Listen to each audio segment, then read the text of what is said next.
Oke, mungkin buat lu yang butuh kamera bagus tapi butuh HP-nya kecil masih oke lah kalau lu memikirkan sebuah iPhone SE generasi kedua, bahkan kalau lebih bagus iPhone SE generasi ketiga. Intinya iPhone yang ukuran layar 4,7 inci ini memang mempunyai keterbelakangan terhadap dayanya, yaitu baterai terlampau kecil.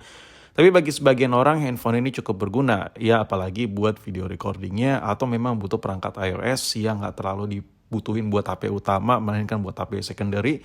Ya memang ini masih kepake banget, tapi let's talk about the camera ya, karena gue bakal coba bahas secara detail mengenai kamera iPhone SE first gen.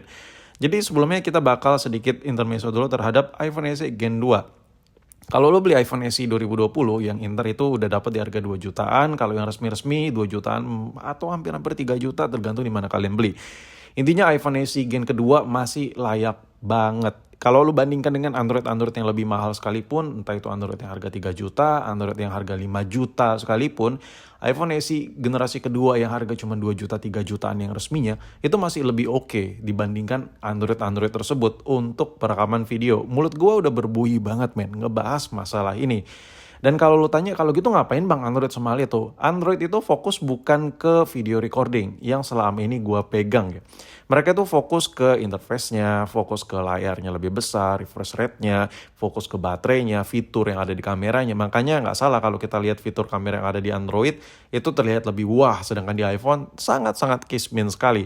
Nggak banyak parameter-parameter yang bisa lo edit di kamera si iPhone SE ini. Ya begitupun iPhone terbaru lah, sampai gue pakai iPhone 15 Pro sekalipun tipis banget. Lu bisa atur sangat-sangat tipis. Lu harus download aplikasi tertentu. Tapi intinya iPhone SE kedua itu mampu buat nyenggol iPhone yang berponi-poni. Mulai dari iPhone XR, iPhone X, XS maupun XS Max itu dilibas semua buat hasil perekaman videonya. Karena apa? Karena hanya dari software programming yang ada di modul kameranya. Hal sekecil itu aja bisa jadi wah banget. Makanya buat lu yang pakai pengguna iPhone dan masih dapat updatean iOS terbaru, itu hasil video recordingnya masih terjamin banget sama Apple. Tapi apa yang terjadi kalau lu malah beli iPhone SE 2016 yang which is harganya 1 jutaan? Bahkan lu bisa beli mungkin di bawah 1 juta kali ya, tapi dengan kondisi tertentu ya, entah itu misalnya cuma WiFi only, entah itu layar pecah, entah itu layar udah KW atau apapun itulah, tapi harga normalnya ya sekitar segitulah. Lalu apa yang terjadi ketika lu beli ini? Apakah masih bisa dipakai? Jawabannya tidak ya. Gue sangat-sangat tidak merekomendasikan kalian untuk pakai iPhone SE ini buat HP utama maupun HP kedua. Tapi ketika kita beli handphone ini dan buat dipakai kameranya, apakah masih bisa dipakai atau enggak nih cuy? Ini adalah pertanyaan yang agak sulit dijawab, tapi sebenarnya mudah dijawab ya. Jadi gini, ada sentimen tertentu kalau gue ngomongin video recording terhadap kamera iPhone. Banyak mungkin pengguna-pengguna Android di luar sana yang belum nyobain iPhone gak bakal tahu ini. Jadi gini loh, kalau kita lihat iPhone SE first gen ini ini benar-benar iPhone yang salah satu iPhone paling tuir yang masih dianggap oleh Apple. Kalian bisa lihat sendiri di perbandingan versus yang ada di komparasi website resmi si Apple Kerouac. Di situ yang paling bawah ada iPhone SE first gen. Abis itu di atasnya iPhone 6 ya kan. Nah, ini adalah salah satu iPhone tertua yang udah jadi artefak mungkin bagi si iPhone, bagi si Apple. Tapi masih dianggap sama mereka buat di-compare di produk-produk terbaru mereka. Jadi apa faedahnya beli iPhone SE ini? Gua udah sering bilang ya, dalam waktu 2024 kayaknya udah ada 2 atau 3 video mengenai iPhone SE ini. Cuman di video ini gue bakal lebih dalam lagi, lebih deep talk lagi about kameranya. Karena mungkin masih kurang paham. Mungkin sebagian orang yang nonton video-video gue yang kemarin. Nah kalau kita lihat, si Apple aja tuh masih menganggap si iPhone SE ini ibarat kata gini loh, oh ini masih bisa jadi perdebatan gitu ya, antara beli atau tidak, beli atau enggak nih ya kan, karena website resminya masih menyertakan spesifikasi yang bisa di-compare secara head to head langsung gitu untuk meyakinkan. So kita bakal langsung ke device-nya aja. Oke, kalau lu beli iPhone SE generasi pertama alias iPhone SE 2016, gue lebih menyarankan lu hanya butuh kameranya aja. Hanya butuh kameranya aja atau untuk multimedia kayak DAB aja. Digital audio player aja. Ya kayak denger-denger musik itu masih waras banget tuh pakai ini. Nah, lalu kalau buat kameranya maksudnya buat apa bang? Gini, kamera iPhone SE ini memang bukan yang terbaik lagi ya. Mendingan lu emang ambil iPhone 7 atau iPhone 8. Tapi kalau sekiranya dana lu cuman nyanggupin iPhone SE atau lu butuh maunya iPhone SE ini karena compact ala-ala GoPro ya kan, itu nggak apa-apa.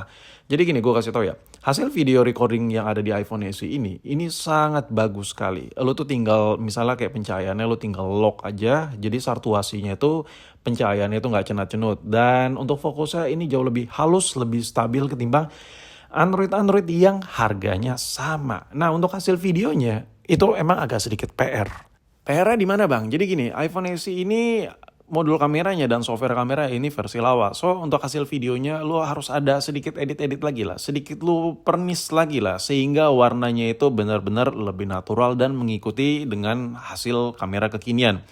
Jadi gini, lu udah capek-capek rekam, kalau hasilnya cenut-cenut, fokusnya nggak main, atau warna di dalam video terlalu cenut-cenut, tahu-tahu jadi biru, tahu-tahu jadi anget banget.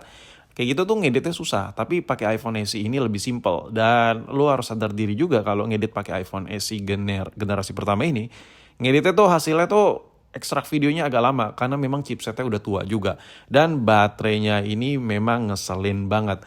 Jadi gini, HP ini masih bisa kepake buat rekam video. Gua bisa merekomendasikan misalnya lu buat konten motovlog misalnya. Lu butuh backup kamera, lu udah punya GoPro, mungkin lu butuh backup kamera dari HP. Ya, SE ini bisa lu kantongin atau ada momen apapun jadi lu langsung set gitu rekam. Itu bisa, ini masih kepake banget. Tapi lu harus sadar diri kalau baterai yang ada di SE ini sangat-sangat kecil. Makanya gua tahun 2022 ya masih pakai iPhone SE ini buat backup kamera, tapi hanya sekedar backup kamera aja. Dan gua nggak pasang SIM card sama sekali, jadi benar-benar baterainya lumayan awet buat standby. Nah, gua kasih sedikit gambaran ya. Kalau lu bandingkan dengan Android yang harga 1 juta, hampir harga 2 juta, yang harganya hampir 2 kali lipat si iPhone SE generasi pertama ini, yang ada kamera lensa lebarnya, ada tulisan 50 megapiksel, yang lensanya gede-gede. Nah, lu bisa adu buat rekam video, SE ini masih menang. SE gen pertama ini masih menang. Cuman yang kayak gue kasih tau di menit-menit sebelumnya, hasil videonya itu memang harus lu pernis sedikit aja. Kalau Android, lu nggak bisa pernis segimana-gimananya karena kadang agak getar-getar, kadang agak cenut-cenut. Nah, kayak gitu-gitu tuh itu tuh ngeribetin banget kalau lu ngedit. Tapi kalau lu recordnya pakai iPhone itu lebih halus, lebih smooth. Jadi PR lu tuh hanya di color grading aja. That's it. Hanya masalah itu aja. Dan selebihnya ya banyak kelebihan Android dibandingkan iPhone. iPhone cuma itu aja yang bisa gue kasih lihat kelebihannya si iPhone SE gen pertama ini. Tapi setidaknya kalau lo beli iPhone SE ini lo harus tahu fungsinya buat apa sih? Karena kalau benar-benar lu pakai, gue lebih ngerekomendasiin sih sebenarnya ya Android aja lah daripada lu beli iPhone SE gen pertama segala gitu. Kayak apa sih buat apa sih? Tapi kalau lu emang tipikalnya buat collector items, cuman buat dengerin musik, atau lu beli SE ini bener-bener buat kameranya aja, entah lu jualan, lu pengen rekam video ya, atau lu buat ngevlog, atau lu buat video dokumentasi tapi budget lu terbatas, ya saran gue emang SE ini masih bisa lah dijadiin pertimbangan. Mungkin lu beli iPhone SE gen pertama buat kerjaan lu, buat backup kerjaan lu, kalau udah rezeki lu upgrade ke SE 2020. Tapi ya inilah yang bisa gue kasih lihat gambaran mengenai kamera iPhone SE 2016 alias iPhone SE first generation. So menurut lu gimana untuk hasil videonya? Ya kan? Gue udah terlalu panjang ya jelasin masalah kamera si iPhone SE ini. Selebihnya gue serahkan ke kalian semua lah. Silakan nilai aja di kolom komentar.